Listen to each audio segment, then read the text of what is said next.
Hello there. Today I'm in Bordeaux. I've been tasting with Pierre Casteja. And the Casteja family have a number of properties, one of which is Chateau Beau Site in Saint Estephe. So that's what I've got here in the glass. An en-primeur sample here of their 2024 vintage. So Beau Site, I'm told the vineyards lie beyond those of Calon-Ségur, famous third growth from Saint Estephe. The estate's a Cru Bourgeois. It's a wine I often find offers good value and tends to fit nicely into my view of what is a typical Saint Estephe in its sort of like earthy style of fruit. This particular vintage is 70% of Cabernet Sauvignon with 22% of Merlot and 4% each of Cabernet Franc and Petit Verdot. The wine has 13.5% alcohol. And looking at it, it's got a lovely deep, dark, black purple colour with a vivid purple rim. It's not quite opaque, I can see the stem of the glass through it quite reasonably. And swirling it, it's quite readily forming tears on the side of the glass there. And you can see the pigmentation in those tears as well, so it's sort of staining the glass a little bit there. There's a nice vibrancy to the colour.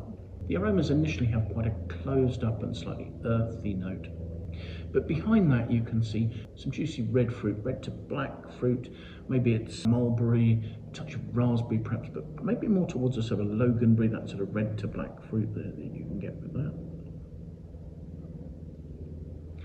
And again, with the sort of the raspberry loganberry side of things, there is that slight touch of spiciness that you get with those fruit.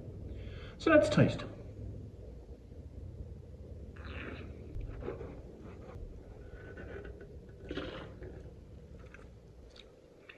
On the palate, there's good freshness and the structure is to the fore. There's a slight note of what I think of as sort of roasted earth, going through to a very dry, bitter licorice note. There's a real concentration of fruit here. The structure has some nice grip, but although the tannins are quite firm and quite four-square in the middle of the palate, they're actually very fine, very smooth. There is a chocolatey texture, a hint of graphite there perhaps. The alcohol balance, the wines are medium to medium full body.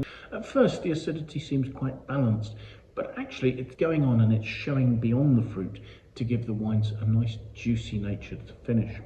Where you've got sort of dark, maybe slightly gripping damson bullace type fruit, and again that hint of bitter licorice. And all of these are lasting really quite nicely, so that makes me think that the freshness is better than I first perceived it to be. One of the features of the 2024 vintage in terms of the winemaking is that here they've kept the fermentation temperatures quite low to try and avoid over extraction, so as not to make the wine too astringent.